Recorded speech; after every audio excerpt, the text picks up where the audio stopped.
पेट में जादुई आम का पेड़। सोनपुर गांव में रानी और सोमिया नाम की दो अनाथ बहनें रहती थी। वे लोग बहुत गरीब थे। वे पास के जंगल से जाकर फल और लकड़ियां तोड़कर उन्हें बाजार में बेचा करते थे और उसी से उनके घर का गुजारा होता था। एक दिन सोमिया हाथ में कुल्हाड़ी लिए अपनी दीदी रानी की राह देख रही थी। दीदी, कितनी देर लगा रही हो? अभी तक आपको अपनी फलों की टोकरी नहीं मिली क्या? जल्दी आओ ना दीदी। तभी रानी हाथ में फलों की टोकरी लेकर घर से बाहर आई। इतना चिल्ला क्यों रही हो सोमिया? भूल गई क्या? जब 2 दिन पहले तो इतना देर तक मुझे जंगल में इंतजार करवाई थी, तब मैं भी तो रुकी थी ना तुम्हारे लिए कि मैंने तुझे कुछ कहा उसके लिए? टोकरी मिलती तभी आती ना। दीदी, तुम मेरी बात को समझ नहीं रही हो।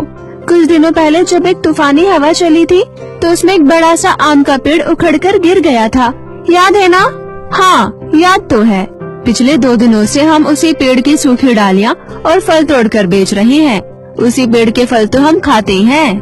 वही तो दीदी, अगर हम जल्दी नहीं गए तो हमसे पहले कोई और जाकर सारे फल तोड़ लेंगे। फिर ना तो हमें फल मिलेगा ना ही लकड़ियाँ। फिर तो हमें बहुत दिक्कत होगी दीदी। अब चलो जल्दी। ऐसी ही बातें करते हुए दोनों बहन जंगल की तरफ चलने लगी। कुछ दूर चलने के बाद वो दोनों बहन उसी गिरे हुए आम के पेड़ के पास पहुंच गई। उसके बाद दोनों बहनों ने उस पेड़ के डाल को काटने की सोची और फिर सोमिया अपनी कुल्हाड़ी से आम के पेड़ के हरे भरे डाल को काटने लगी। ये देखकर रानी बहुत ही दुखी हो गई। रुक जाओ सोमिया, इस हरे भरे डाल को मत काटो। पता नहीं क्यों मुझे अच्छा नहीं लग रहा है। हम सिर्फ सूखे हुए पेड़ काटते हैं ना, ये तो हरा भरा है, इसे मत काटो। ओफो दीदी, आज आपको क्या हो गया है? अब इसमें बुरा लगने की कौन सी बात है? अरे ये एक पेड़ ही तो है और पेड़ का काम ही है कि वो हमें फल दे और लकड़ियाँ दे। नहीं सोमिया, माँ कहती थी कि पेड़ में भी जान होती है और इस पेड़ में अब भी जान बाकी है। देखो तो ये पेड़ कितना हरा भरा है। दीदी, ये सब कुछ नहीं होता है। मुर्गी और मछली में भी तो जान होती है, फिर भी लोग उसे मारकर खाते हैं ना। बताओ। देखो सोमिया, हम सूखी लकड़ी से भी तो काम चला सकते हैं ना। इस हरे भरे पेड़ को काटने की क्या जरूरत? एक काम करते हैं, हम इस पेड़ के सारे आम तोड़ लेते हैं, उसे बेचकर हम अपना गुजारा कर लेंगे। तुम अब पेड़ काटना बंद करो। पर सोमिया अपनी दीदी की बात को अनसुना कर अपनी कुल्हाड़ी से पेड़ के डाल पर वार करने लगी। पता नहीं तुम्हें अचानक क्या हो गया? ये देखो, मैं काट रही हूँ, पेड़ को कहाँ दर्द हो रहा है?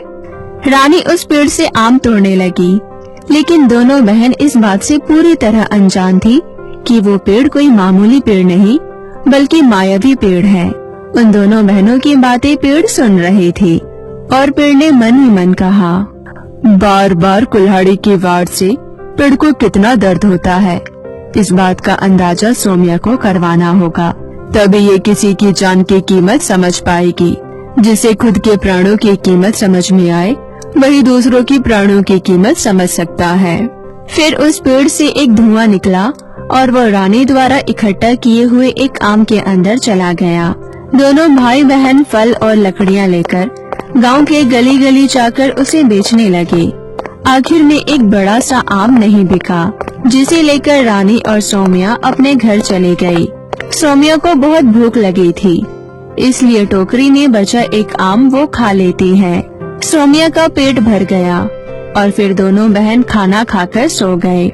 लेकिन अगली सुबह जब सोमिया ने अपनी आंखें खोली तो वो हैरान रह गई।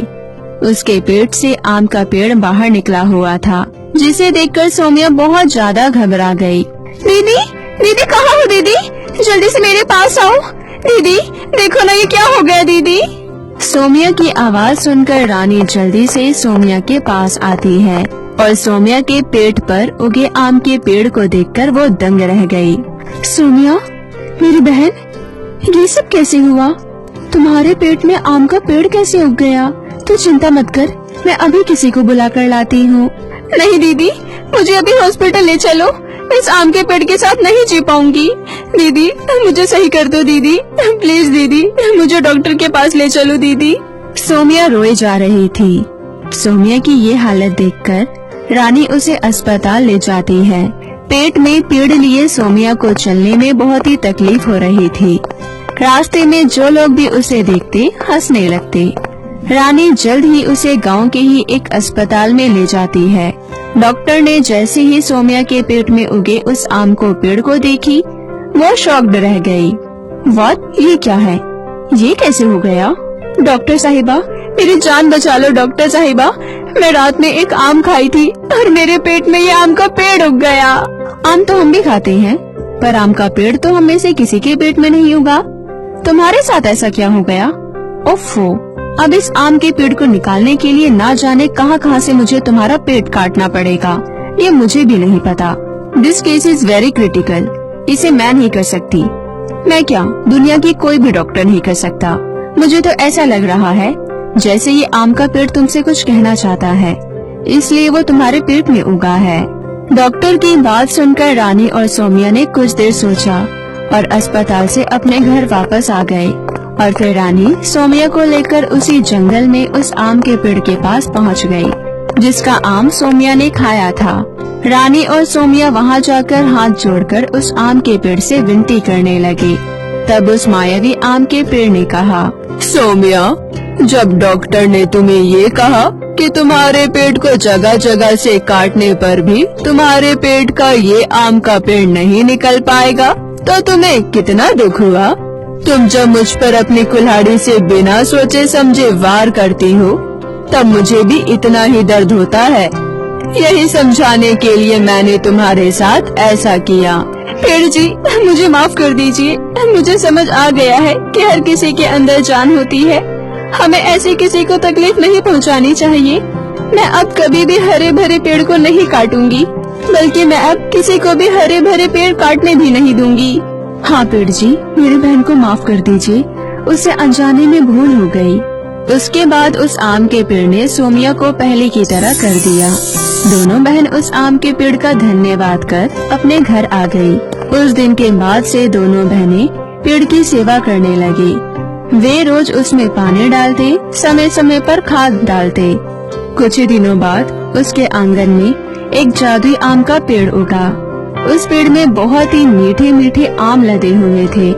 उस पेड़ की खासियत ये थी कि उस पर से आम कभी भी खत्म नहीं होता था। अब तो दोनों बहन उस जादुई आम के पके हुए आम बेचकर अपना गुजारा करने लगी और खुशी खुशी रहने लगी। तो मेरे प्यारे दोस्तों, कैसी लगी आपको हमारी ये कहानी? हमें कमेंट करके जरूर बताएं और इसे अपने दोस्तों के साथ भी शेयर करें। और हाँ दोस्तों, अगर आपने अब तक हमारे चैनल को सब्सक्राइब नहीं किया है तो प्लीज जल्दी से नीचे लाल बटन दबाकर अभी कर ले। तो मिलती हूँ आपसे फिर किसी नई कहानी के साथ। तब तक के लिए आप अपना ध्यान रखें। बाय बाय दोस्तों।